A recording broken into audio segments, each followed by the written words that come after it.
Smart talks daily channel पे आपका स्वागत है।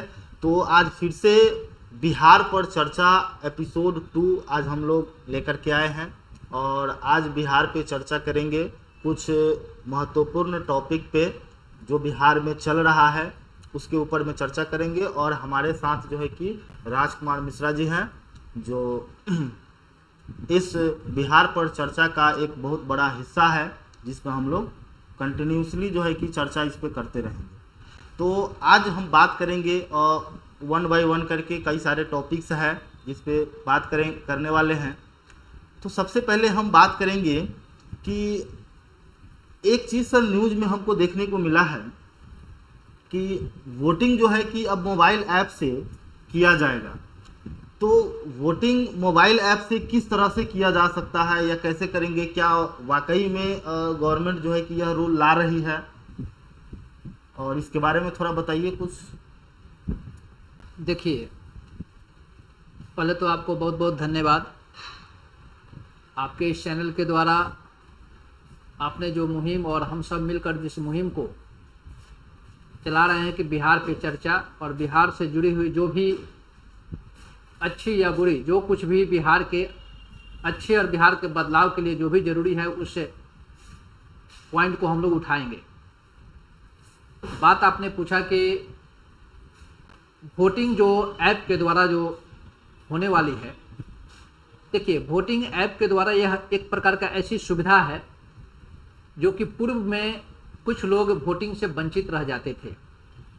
और वंचित रहने के पीछे का कारण क्या था कि अगर ओल्ड एज हो चुका है और उस ओल्ड एज होने के चलते वो खुद से वोटिंग पॉइंट पे जाकर वो वोट दे नहीं पाते थे, या लाइन में लगकर उतना देर वो सस्टेन नहीं कर सकते थे कि वो खड़ा हो सके। प्रेग्नेंट महिलाएं थी, उनके साथ भी ऐसा इशू होता था क्योंकि वो ज़्यादा देर लास्ट स्टेज में वो नहीं सर्वाइव कर पाते हैं। जो विकलांग हैं वो भी इस चीज़ से वंचित रह जाते थे। तो सरकार ने यह एक नई सोच, नया विचार लेकर आया कि जब सब कुछ मोबाइल ऐप के द्वारा हो रहा है तो वोटिंग की भी सुविधा को ऐप के द्वारा करा दी जाए। लेकिन ये सुविधा हर लोग, ऐसा नहीं कि मैं घर में बैठा बैठा मेरे को मन नहीं कर रहा है तो मैं नहीं जाऊंगा, ऐप से ही दे दूंगा। इसका सर दुरुपयोग बहुत ज़्यादा हो सकता है ना, कि इसमें पहले के ज़माने में क्या होता था, वोट छपाई होता था। अब ये भी तो समस्या हो सकता है कि कोई भी घर में बैठा हुआ है और वोटिंग कर रहा है। बिल्कुल सही। तो इसीलिए इसमें टर्म कंडीशन लगाया गया है कि वो कौन से लोग हैं जो कि मोबाइल ऐप के द्वारा वोटिंग कर सकते हैं। उसमें सीनियर सिटीजन हैं, प्रेग्नेंट वुमेन हैं या विकलांग पर्सन हैं। इसके अलावे छोड़कर बाकी ऐसा नहीं है कि सब लोग इसमें ई वोटिंग के द्वारा अपना वोट कर सकते हैं। अच्छा सर, एक मिनट मैं आपको यहाँ पे टोकना चाहूँगा कि अभी तक जो है जहाँ तक वोट छपाई की बात था तो वोटर लिस्ट में नाम है और वह व्यक्ति यहाँ पर नहीं है, अवेलेबल नहीं है, ठीक है, फिर भी उसका वोट गिर जाता था। वे इलेक्शन में वोट गिरा करके चले जाते थे, रियल में नहीं। ये डुप्लीकेसी कहिए इसको, किसी व्यक्ति विशेष के नाम पे कोई दूसरा व्यक्ति जो है कि जाकर के उसको वोटिंग दे देता था। तो क्या ये ऐप से जब होगा तो ऐसा संभव नहीं है कि हाँ व्यक्ति नहीं है, चलो मेरे पास पूरा वोटर लिस्ट है और सभी का हम अकेले वोटिंग कर दिए, इसका निगरानी कौन करेगा? देखिए, बात सही है कि इस जो ऐप है इसमें बहुत सी ऐसी खामियां होंगी, लेकिन उन खामियां के साथ में यह भी ध्यान में रखना होगा कि आखिर इनके परसेंटेज कितने होंगे। जैसे अगर हम किसी एक गांव या एक बूथ की बात करते हैं, एक बूथ पर सीनियर सिटीजनशिप या सीनियर सिटीजन या प्रेग्नेंट वुमेन या विकलांग, उनकी सरकार पहले सूची बनवाएगी कि ये वो वोटर, वो सूची आए कि हाँ कितने लोग इस कैटेगरी में बिलोंग कर रहे हैं, तभी जाकर उन लोग को कुछ इसका स्पेशल ओटीपी के थ्रू हो कि हाँ कंसर्न व्यक्ति ही उस ओटीपी के थ्रू कर सकता है। मान लीजिए 10 आदमी है, 10 आदमी का विदाउट ऐप जो होगा आप एक जगह पे बैठ के कर देंगे, लेकिन एक जगह पे उन 50-100 आदमी का मोबाइल आप कहाँ से लेके आएंगे?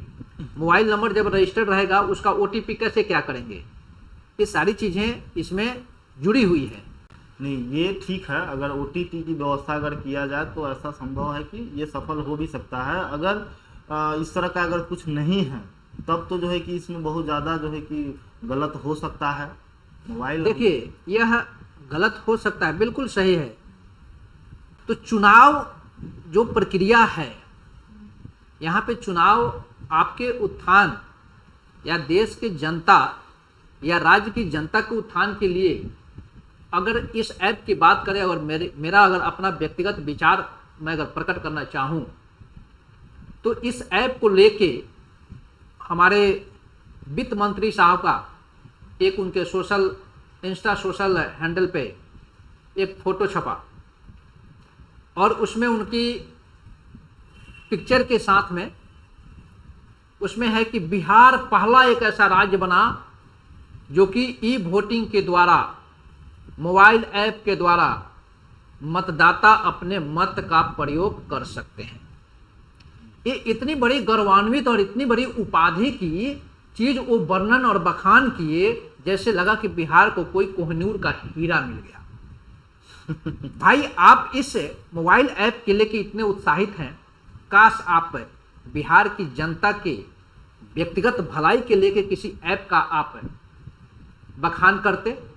तो चूंकि वोटिंग अनिवार्य है, किसके लिए? वोटिंग अनिवार्य है इन नेताओं के लिए, क्योंकि उनको एक एक वोट का महत्व अभी पता चल रहा है। कि पहले इनको वोट की महत्व नहीं पता थी, लेकिन पब्लिक जैसे जैसे जागरूक हुई है, इनको एक एक वोट का महत्व पता चल रहा है। क्योंकि विगत कुछ वर्षों में आपको देखने को सुनने को मिला होगा कि कोई विधायक 100 वोट से हार गया, कोई विधायक 500 वोट से हार गया। पहले इन लोग के डिक्शनरी में 500 और 100 वोट का कोई लेखा जोखा नहीं रहा करता था। तो उसी का यह नतीजा है कि ये लोग इस तरह से अपना एक भी वोट कहीं बयां न हो, उस वोट को अपने पक्ष में करने के लिए इस तरह के ऐप और एप्लीकेशन के ऊपर ये लोग इतने चर्चा और इतनी जल्दीबाजी में थे।